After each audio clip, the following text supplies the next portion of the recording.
Irmãos queridos, abriremos, por favor, o Evangelho segundo São Lucas, capítulo 22, os versos de 31 até 38.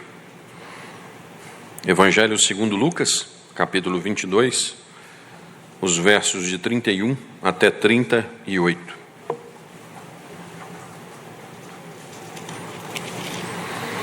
Amada congregação do Senhor Jesus, assentada como está, acompanhará a leitura do texto, que diz da seguinte forma. Lucas, capítulo 22, versos de 31 a 38. Simão, Simão, eis que Satanás vos reclamou para vos peneirar como trigo. Eu, porém, roguei por ti, para que a tua fé não desfaleça. Tu, pois, quando te converteres, fortalece os teus irmãos. Ele, porém, respondeu: Senhor, estou pronto a ir contigo, tanto para a prisão como para a morte. Mas Jesus lhe disse: Afirmo-te, Pedro, que hoje 3 vezes negarás-me que me conheces, antes que o galo cante. A seguir, Jesus lhes perguntou: Quando vos mandei sem bolsa, sem alforje, sem sandálias, faltou-vos porventura alguma coisa? Nada, disseram eles. Então lhes disse: Agora, porém, quem tem bolsa, tome-a, como também o alforje, e o que não tem espada, venda a sua capa e compre uma. Pois vos digo que importa que se cumpra em mim o que está escrito: ele foi contado com os malfeitores, porque a mim se refere e está sendo cumprido. Então lhe disseram: Senhor, eis aqui 2 espadas. Respondeu-lhes: Basta. Todo-Poderoso Deus, é manhã de domingo, é manhã alegre. O teu povo está reunido no primeiro dia da semana, nos primeiros momentos do dia, para buscar a tua face. E o Senhor nos garante que, se buscássemos o teu reino e a tua justiça em primeiro lugar, todas as demais coisas necessárias nos seriam acrescentadas. Então, ó Deus, que se cumpra a tua escritura, que se cumpra, ó Deus, naquele que está com o coração abatido, aquele que está com a dura cerviz, aquele que está, ó Deus, aprisionado pelos vícios, aquele que entrou nesse templo ainda sem confessar-te como Senhor e Salvador. Que hoje seja um dia de alegria por uma alma que se converte, um pecador que confessa o Senhor Jesus. E, Senhor, te damos graças. O presbítero Heron, ó Deus, está com dengue, mas está assistido pelo Senhor. Te damos graças, ó Deus, porque nosso irmão Geraldo já caminha nas ruas de ouro. E hoje à tarde nós estaremos lá naquele ofício fúnebre, dizendo um adeus, ó Deus, para aquele corpo que um dia o abrigou. E é uma oportunidade para a pregação do Evangelho, porque existe muito mais sabedoria na casa do luto do que na casa do banquete. Então, Senhor nosso Deus, que vivamos um banquete agora, com o Senhor falando, tratando ao nosso coração.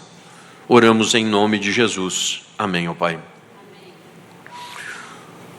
Irmãos, na liturgia, nós lemos o Salmo 23. O Senhor é o meu pastor e nada me faltará. E no verso de número 35, o Senhor Jesus pergunta: quando eu vos enviei sem bolsa, sem alforje, sem sandálias, faltou-vos porventura alguma coisa? E os discípulos dizem assim: nada nos faltou. O Senhor é o meu pastor e nada me faltará. Irmãos, o Senhor Jesus está, de uma forma pedagógica, chamando os discípulos, dizendo assim: olha, agora vai ser um novo momento. A vida é cheia de circunstâncias. Nós vivemos fases circunstanciais. Uma época é assim e depois se torna assim.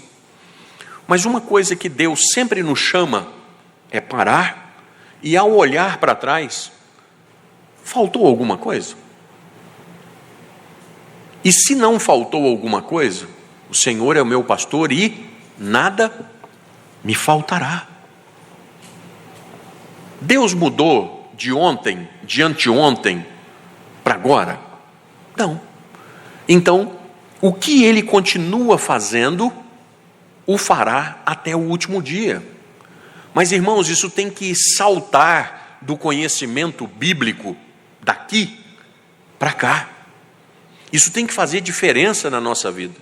Do contrário, nos afastaremos, nos entristeceremos, daremos mau testemunho e perderemos a oportunidade de, com galhardia, honrarmos o Deus como verdadeiros adoradores em espírito e em verdade. Porque eu já procurei embaixo do verdadeiros adoradores em espírito e em verdade, se tem uma letrinha miúda que diz assim: só nos momentos bons. Deus está à procura de verdadeiros adoradores que o adorem em espírito e em verdade, inclusive nas adversidades. E aliás, é no momento da dificuldade que realmente Deus vai conhecer aqueles que são os seus verdadeiros adoradores. Na hora da festa, irmãos, do churrasco, da bebedice, é fácil. Mas na hora que a coisa está difícil, é que realmente os que são se mostram. Queridos, o pronome nada é indefinido, coisa nenhuma, ou um advérbio, de modo que significa em grau nenhum. Sendo o pronome o advérbio nos faz saber que o Senhor Jesus, como o dono da nossa vida, como o Senhor da nossa vida, não nos deixará faltar nada. Não teremos falta de pasto, de água, de guia, de companhia. Nós não teremos falta de nada daquilo que precisamos. Nada. Nós temos, por fim, uma promessa de descanso, um descanso tremendo nas moradas eternas de Deus. Porém, contudo, todavia, há também o esforço. Por quê, irmãos? O Senhor é meu pastor e nada me faltará, Ele me faz repousar em pastos verdejantes. Mas o Supremo Pastor, Ele tira a ovelhinha daqui e leva a ovelhinha para cá, para os pastos verdejantes. Você tem que andar. Eu vou beber, você tem que caminhar. E a vida, se fosse reta, mas não, irmãos, nós temos subidas, descidas, curvas. Temos. A peregrinação não é brincadeira. Irmãos, nós estamos às vistas conversando com um mais novo pregador da Igreja Presbiteriana da Pampulha, vocês vão conhecê-lo em breve. Ele estava tratando comigo sobre disciplina eclesiástica, que é uma das coisas que ele vai abordar. Eu falei assim: você vai mexer em vespeiro, viu? Vai falar de disciplina no pleno século 21? Mas, irmãos, a disciplina eclesiástica, ela se trata de uma das 3 marcas pilares de uma igreja verdadeira. Uma igreja verdadeira, ela prega a palavra com fidelidade. Uma igreja verdadeira, ela ministra os sacramentos corretamente. E uma igreja verdadeira disciplina. Qual foi a última vez que você ouviu que uma igreja disciplinou alguém? Não é verdade? E o Supremo Pastor, ele não nos deixa faltar nada, inclusive disciplina. E eu gosto muito disso, irmãos, porque no pensamento do Deus fofinho da pós-modernidade, Deus não traz sofrimento para ninguém, não. Mas, irmãos, no contexto bíblico é totalmente diferente disso. O pastor, ovelhinha fujona, vem cá, ovelhinha. Eu vou deixar as 99 aqui e vou atrás da ovelhinha. 1 vez, 2 vezes. Na 3ª vez, o pastor pegava a ovelhinha fujona, botava ela no colo, pegava 2 pedras, sabe aquela pedra paralelepípedo? Aí ele pegava as 2 pedras e vinha na canelinha da ovelhinha e fazia assim, pá! Quebrava o osso da canelinha da ovelhinha. Pastor, Aí Deus, entalava a perna da ovelhinha.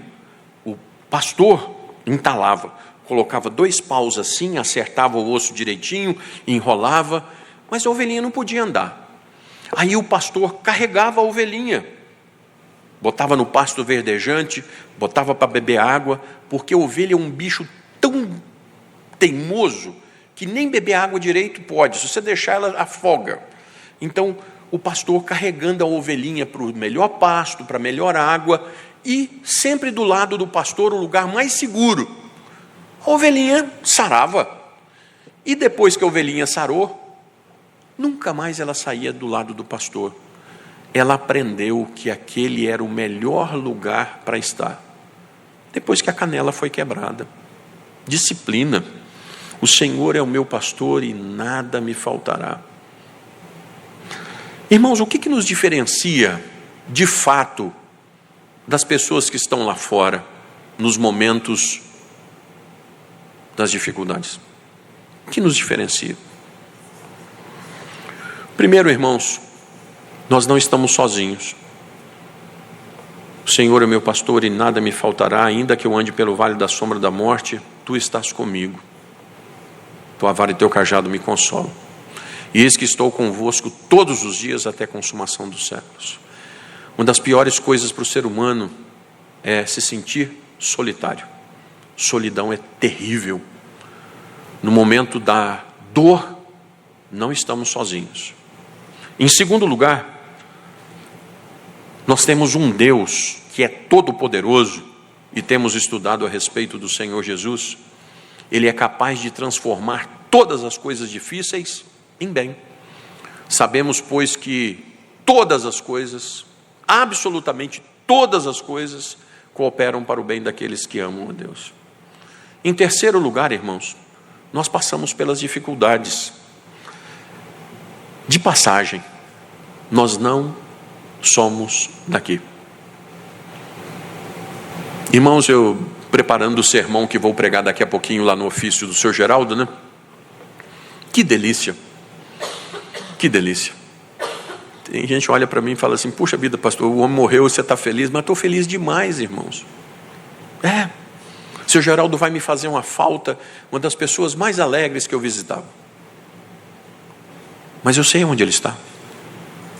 Eu sei. Nós estamos de passagem por aqui. Passagem. O Sr. Geraldo não sofre mais como nós sofremos. Então, irmãos, é até breve. Não estamos sozinhos, nós temos a transformação de todo mal em bem, e nós temos a convicção de que amanhã, isso tudo passou, nós estaremos num lugar que nem olhos viram, nem ouvidos ouviram, nem jamais penetrou em coração humano que Deus tem preparado para aqueles que o amam. O ímpio não. O ímpio vai sofrer aqui, vai continuar sofrendo aqui, vai se sentir sozinho aqui, e ele vai mergulhar num poço de um inferno sem fim, aonde a dor nunca acabará. É bem diferente, né? Então, se tem alguém aqui hoje que ainda não fez o seu concerto com Deus, não volta para casa sem fazê-lo no silêncio do banco, não. Não vou te chamar aqui para frente para você dizer que aceitou Jesus. Não é Ele que está batendo na porta do seu coração, e se renda hoje e diga assim: Senhor, eu te confesso todos os meus pecados, eu quero nascer de novo. Não volte para casa hoje sem o seu conserto. Se hoje ouvirdes a voz, não endureçai o vosso coração. Então, irmãos, nós queremos mostrar de forma prática o que é ter o Senhor Jesus como nosso amado pastor, que nunca nos deixa faltar nada, segundo esse texto. Vamos mergulhar nele. Irmãos, são 11h13, e daqui a pouquinho a gente almoça, mas agora é aquela hora que você diz o seguinte: eu vou parar tudo e eu vou ouvir Deus tratando comigo. Que essa seja a verdade do seu coração. O Senhor é o meu pastor e Ele não me deixa faltar nada. Em primeiro lugar, não falta o aviso. Não falta o aviso. Você pode ler comigo o verso 31? Vamos juntos? Simão, Simão,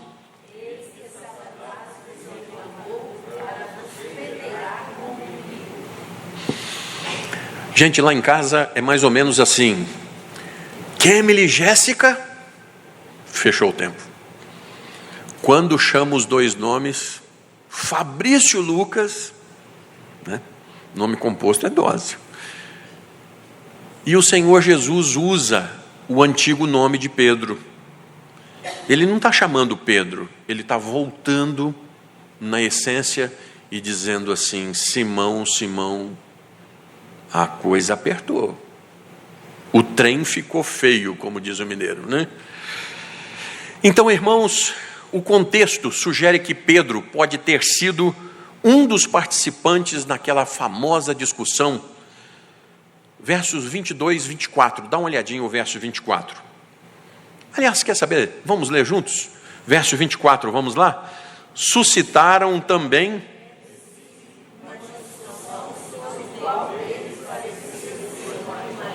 Então Pedro, o bonitão, estava no meio dos apóstolos que estavam disputando quem é o maior aqui. Aí Satanás diz assim: vou tratar com você. Você não é o bonzão? Você não está disputando quem é o melhor entre vocês? Então, muito bem, Pedro, vou tratar com você. E apesar de ter sido especificamente endereçado a Pedro, o texto, irmãos, percebam, não foi só Pedro. No texto grego, o pronome vocês.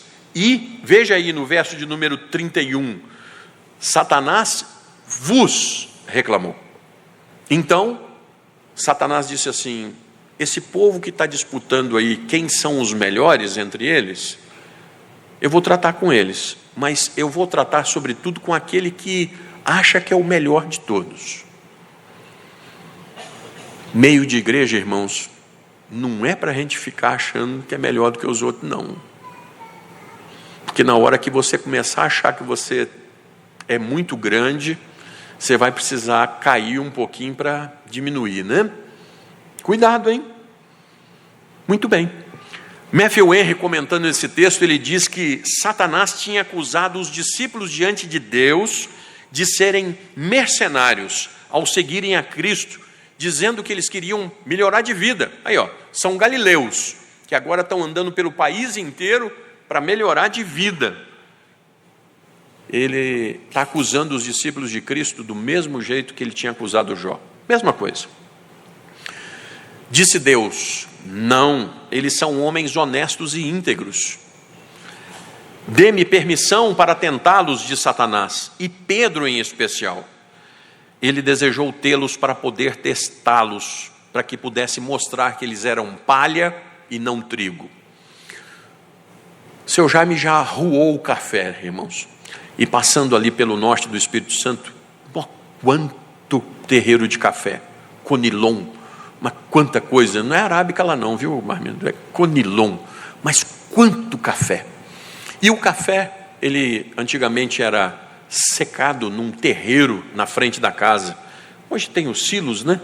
Mas o sujeito botava então, depois do café, né, seco, ele jogava para cima e o vento fazia um serviço fantástico, tirar toda a palha, só ficava o que prestava. É o que Satanás está querendo dizer assim: vou jogar para cima e você vai ver, Deus, que não tem ninguém que presta, que tem um pezinho, um valorzinho aqui, vai levar tudo. E o Senhor Jesus empenha a sua palavra por aqueles que são dele. Vai não. Não vai não. Eu prometi estar com vocês todos os dias. Vai não. Eu prometi completar a obra que eu comecei na vida de vocês. Vai não. A obra que Deus começa, eu estou plenamente certo que Ele vai completá-la até o dia de Cristo Jesus. Vai não. Alguns sugerem que Satanás pediu permissão para tentá-los como punição, então, por quererem serem grandes no reino de Deus. Irmãos, eu fico pensando que só o fato de chegar lá já vai ser bom demais da conta. E tem umas doutrinas aí, né, que galardão é uma casa bonita que você está construindo no céu, e o sujeito vai para o céu pensando que ele vai ter uma casa melhor do que a dos outros. Eu não consigo entender essas doutrinas do que ensinam, não. Irmão, se eu puder estar lá, pode ser no cantinho, está de bom tamanho, né? Está de bom tamanho. Então, aqueles que querem ser grandes, Satanás costuma dizer assim: deixa comigo, eu vou tentá-lo por estar querendo ser grande, perfeito, o cara. Cuidado, não está te faltando o aviso, hein? O Senhor é o meu pastor, nada me faltará. Simão, Simão, abra o olho, estou te vendo, como diz a Maria Luísa comigo, estou te vendo. O Senhor é o meu pastor e nada me faltará. Não faltará a intercessão do amado Senhor Jesus. Verso de número 32. Vocês podem ler, irmãos? Mas eu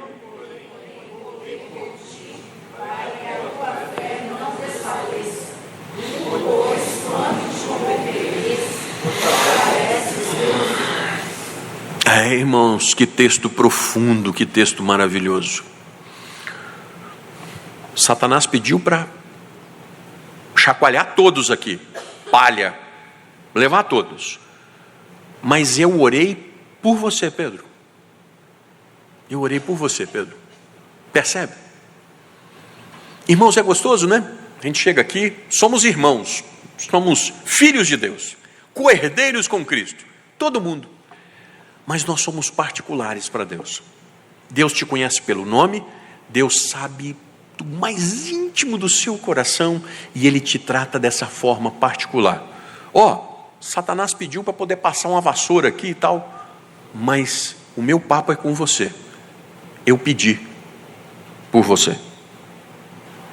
Embora Satanás deseje acabar com todos vocês, ele pediu para ter a permissão de fazer o ataque mais forte sobre sua vida, sobre você. Mas eu roguei por ti. Para quê, irmãos?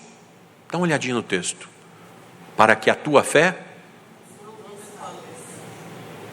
Isso é possível acontecer, irmãos? Aqui, ó. E a nossa confissão de fé diz que muitas vezes a fé é solapada e nós entramos em desertos. Você já sentiu um deserto de alma?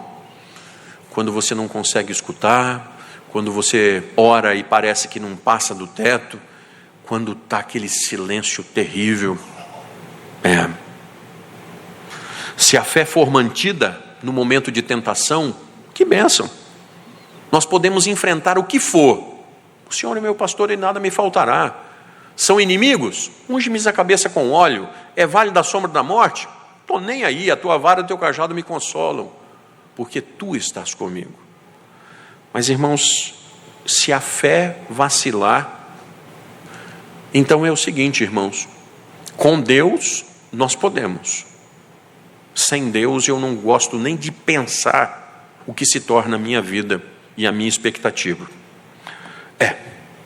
Com a fé podemos apagar todos os dardos inflamados do maligno.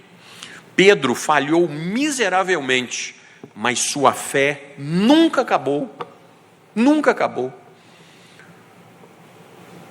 Irmãos, a dona Eliana citou na oração aquilo que aprendemos na escola dominical.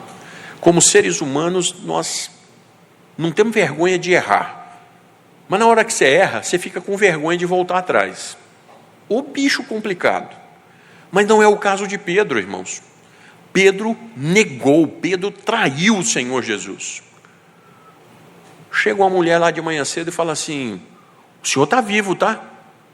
Aí os apóstolos, como é que é? O Senhor está vivo, hein? 2 saíram numa correria. João devia ter os seus 30 anos, Pedro devia ter os seus 50 e quase 60, e aí vai uma correria do mais novo e o mais velho do colégio apostólico. Pedro correu, não do Senhor Jesus, mas para encontrar com Ele de novo. Quando a fé persiste, irmãos, nós não cansamos de ir até Deus, de ir até Deus, de ir até Deus, haja o que houver, erro que for que tenhamos cometido, nós temos prazer de continuar lutando, lutando, lutando. Verso 34. Pedro, você me negará, Pedro. Embora possa então haver falhas nas vidas dos verdadeiros crentes, irmãos, isso não significa um fracasso total. Aliás, o diabo vai fazer de tudo para você cair. E no dia que você cair, ele vai chegar sorridente no seu ouvido e falar assim: está vendo? Você não tem jeito. Larga isso. A voz do tentador. Nós ouvimos isso muito nos nossos hinos. A voz do tentador. Mas a semente santa, irmãos, a obra que Deus começa, ninguém pode pará-la.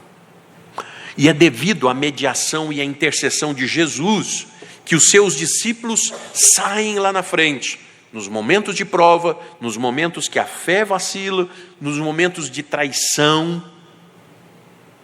É por Cristo, pela intercessão dele, é que nós vamos em frente.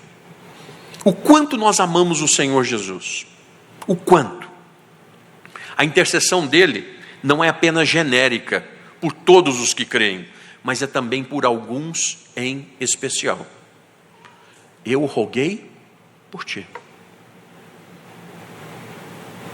Primeira coisa, o Senhor é meu pastor e nada me falta. Não me falta o aviso. Cuidado, hein? O Senhor é o meu pastor e nada me faltará. Não me falta a intercessão dele por mim. Eu tenho rogado pela sua vida. Cristo, então, irmãos, não intercede por todos. Não caia do banco. Cristo não intercede por todos. João 17 diz assim: manifestei o teu nome aos homens que me deste do mundo. Eram teus e tu nos confiastes, e eles têm guardado a tua palavra. Agora eles reconhecem que todas as coisas que me tens dado provêm de ti, porque eu lhes tenho transmitido as palavras que me deste, e eles as receberam, e verdadeiramente conheceram que saí de ti, e creram que tu me enviaste. É por esses que eu rogo. Não rogo pelo mundo, mas por aqueles que me deste, porque são teus. Cristo não está intercedendo por todas as pessoas desse mundo, mas Ele está intercedendo por aqueles que são dele. Fique em paz, meu irmão, minha irmã. O Senhor é o meu pastor, nada me faltará. O meu Senhor está intercedendo por mim. E essa é a razão pela qual eu vou chegar lá. Em terceiro lugar, irmãos, o Senhor é o meu pastor e nada me faltará. Não falta o aviso, não falta a intercessão, não falta o alerta sobre o nosso coração. Nosso coração. Enganoso é o coração mais do que todas as coisas, e desesperadamente corrupto. Quem o conhecerá? Bíblia, Jeremias 17:9. O seu coração é mais corrupto do que todas as coisas. Versos 33 e 34, irmãos, vocês podem ler, por favor? Ele, porém,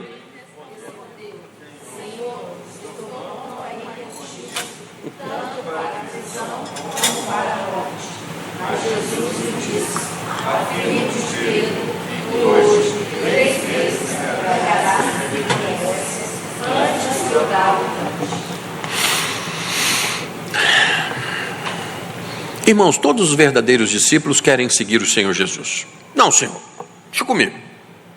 Pode deixar que eu faço, né? E é interessante o seguinte: o Deus do universo chega e diz assim: Pedro, você vai fazer. Nada, Senhor. Deixa comigo. Pedro, você vai fazer, Pedro. Não, você não sabe de nada não. Quem sabe sou eu. E eu vou ficar firme. E aí o Senhor chega para nós e fala assim: rapaz, não anda na beirada desse pecado. Não, Senhor. O Senhor está comigo. Ó, deixa comigo. Dou conta. E Deus está falando com você: não vai ali, não faça. E você? Não, Senhor. Deixa comigo. Ó, está aqui, ó, do coração. O Senhor pode acreditar no meu coração. Irmãos, Para onde quer que os leve, ainda que seja para uma prisão, ainda que seja para fora deste mundo, nós temos forças para resistir. 1 Coríntios 10, 14, ou 10, 13.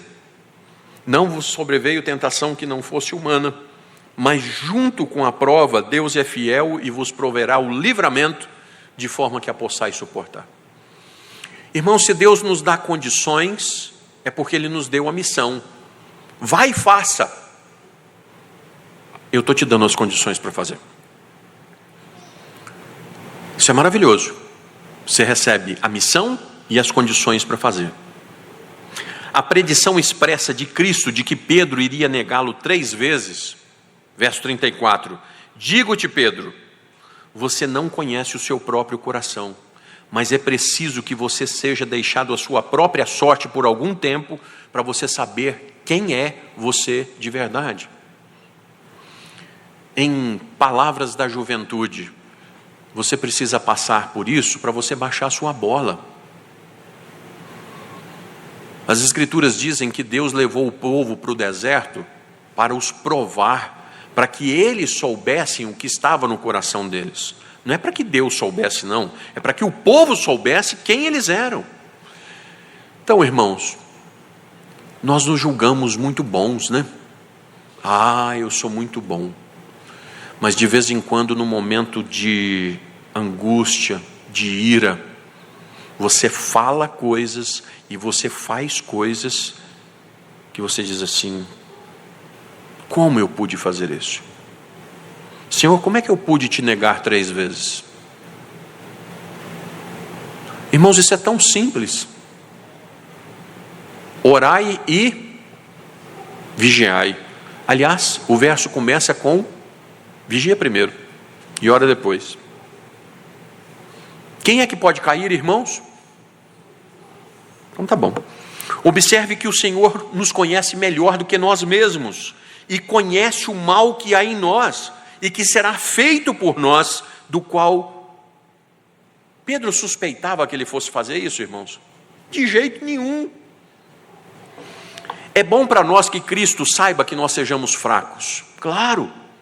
Eu não tenho que dizer para o meu Salvador: Senhor, o Senhor sabe que eu sou o cara, né? O Senhor sabe que eu sou bom, sou crentão. O Senhor Jesus deve olhar, ô dó, né? Não, irmãos. O nosso amado Salvador deve nos conhecer como fracos e pequeninos. Vocês sabem, irmãos, que eu tenho lapsos propositais de memória, né? Tem um personagem nas Escrituras que diz assim: quando eu sou fraco, aí que eu sou, mas quando eu sou forte.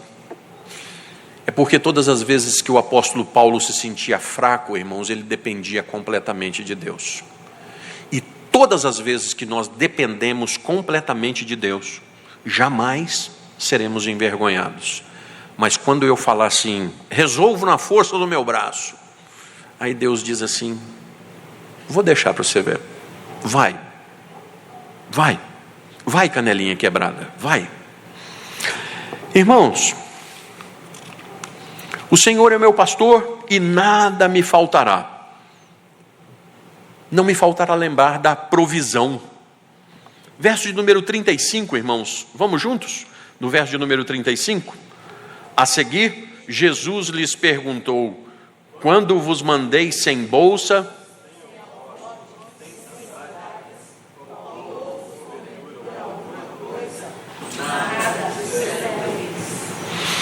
bom, irmãos, de vez em quando você tem medo do que está vindo?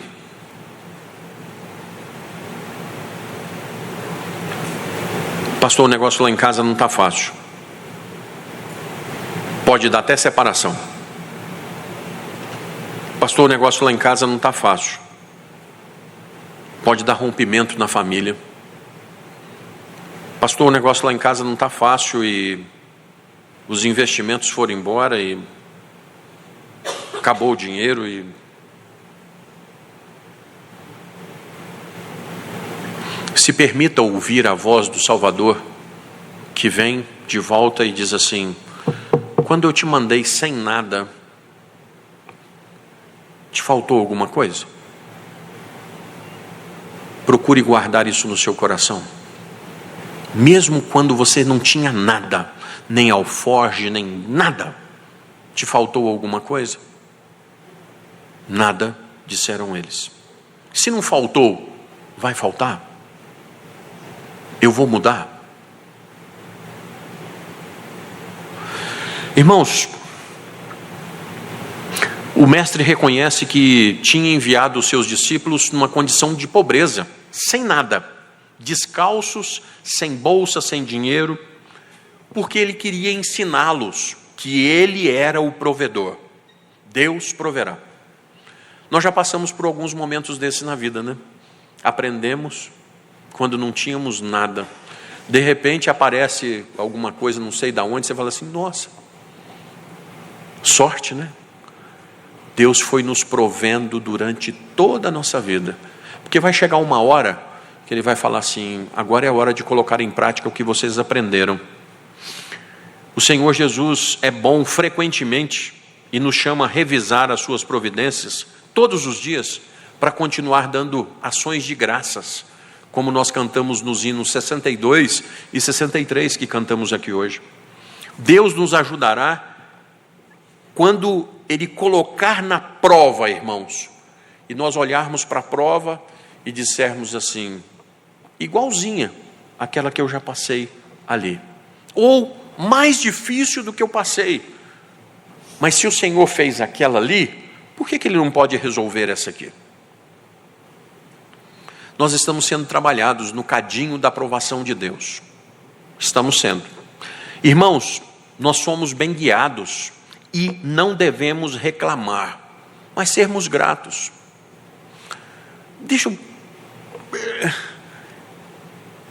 Você consegue resolver as coisas?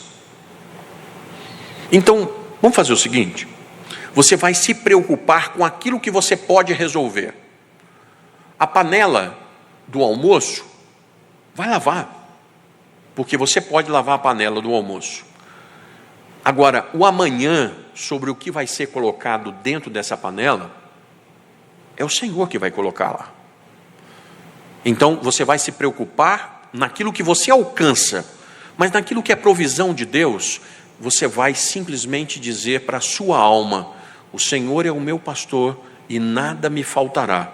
Nos momentos mais difíceis da minha vida, não me faltou nada. Não vai ser agora que isso vai acontecer. E pior, irmãos, o povinho complicado é o tal do povo ser humano e crente. Verso 36, irmãos, vamos ler então o verso 36. Mas agora, porém, quem ouça, tome-a, como também o alforje, e o que não tem espada, prenda a sua capa com o peru. Irmãos, o Senhor Jesus está dizendo assim, olha, aconteceu isso no passado, né? Então agora vocês vão ter que partir com tudo para vocês resolverem, né? Aí pula um indivíduo lá no meio e fala assim, Senhor, já tem aqui 2 espadas. Aí nessa hora eu acho que o Senhor Jesus acabou a paciência, ele falou assim, chega, vamos embora, não aguento mais não. Irmãos, os discípulos entenderam que era literal, irmãos. Agora vocês vão arranjar espada, vocês vão cair matando agora, né? Vocês estão sozinhos. Nada disso. Basta, vocês não entenderam nada. Vos digo que importa que em mim se cumpra o que está escrito, e com os malfeitores foi contado. Isto é, eu vou sofrer e morrer como malfeitor, e na companhia deles serei contado. Os sofrimentos estavam determinados para eles e para nós, irmãos, mas terão um fim, terminarão bem e eternamente bem. As 2 espadas que estão aqui em 22:37, né? Não eram espadas, viu, irmãos, aquelas, né, de 2 gumes e tal, eram pequenos punhais, e não havia nada de incomum alguém transportar um objeto desse naquela cultura, porque além de proteção, Você lembra de algum tio, avô, que andava com um canivete no bolso ou na cintura? É isso aqui, é o tamanho da espada que se fala do texto, sabe? Então, o canivete, algumas coisas que eram usadas no dia a dia. Então, não é para poder matar os outros, não, isso aqui é, muito bem. É o suficiente? Ou seja, já conversamos o bastante. Jesus diz assim, basta. Eles deviam esperar problemas. O nosso Senhor nunca mentiu para nós. Ele disse assim, nesse mundo vocês vão passar por aflições. O Senhor Jesus chamou os discípulos e disse assim, vocês vão sofrer como seu mestre, e quando eu tiver partido, vocês vão sofrer, porque o servo não é maior do que o Senhor. E de vez em quando nós ficamos com cara de cachorro caído da mudança. Ah, Senhor, estou sofrendo, tadinho de mim. É o seguinte, se você não estiver sofrendo nesse mundo, tem um troço errado. A Bíblia está errando. Então a Bíblia não pode errar, meu irmão. Você vai enfrentar lutas desse mundo mesmo. E enquanto você estiver aqui, você não está sozinho. Deus vai transformar isso tudo em bênção para você. E daqui a pouquinho isso acabou. Foi o que nós ouvimos no início dessa pregação.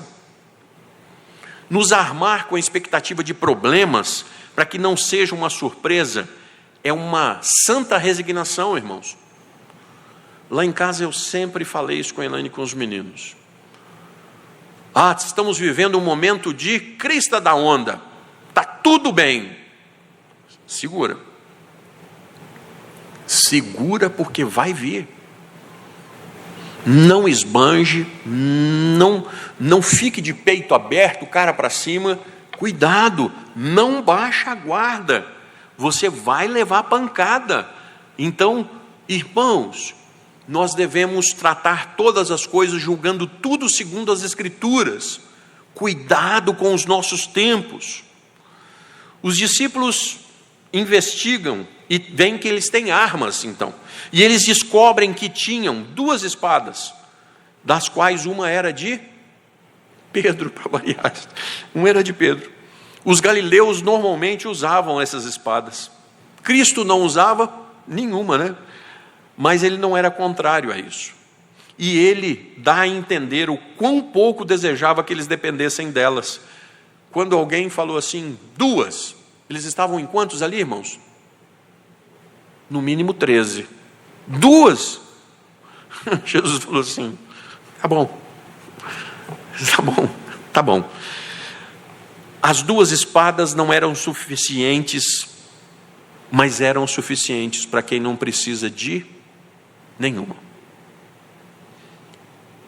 Nós não precisamos, irmãos. Nós não precisamos. Se o Senhor não guardar a casa, em vão vigia.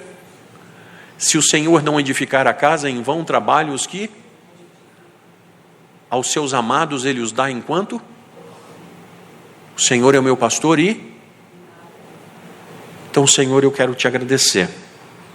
O Senhor é o meu pastor e não vai faltar aviso para mim. O Senhor é o meu pastor e não vai faltar a intercessão do Senhor para mim. Quando eu nem imaginar o que está vendo, Ele já viu e Ele está clamando por mim, para que eu saia lá na frente depois da provação. O Senhor é o meu pastor e vai mandar alertas ao meu coração. Jovan, você está achando que você é bom demais, cara. Jovan, você está achando que você é perfeito demais. O Senhor é o meu pastor e não vai me deixar faltar nada. Nada. Basta. Eu já tenho tudo que eu preciso. Eu só tenho que aprender a viver com tudo que eu preciso, usufruindo daquele que não vai me deixar faltar nada. Irmão, nós temos usufruído muito pouco do Senhor Jesus, do que Ele tem para nós. Estamos falando muito, mas vivendo pouco. O Senhor é o meu pastor, nada me faltará. Porventura, Te faltou alguma coisa? Vamos ficar de pé, irmãos.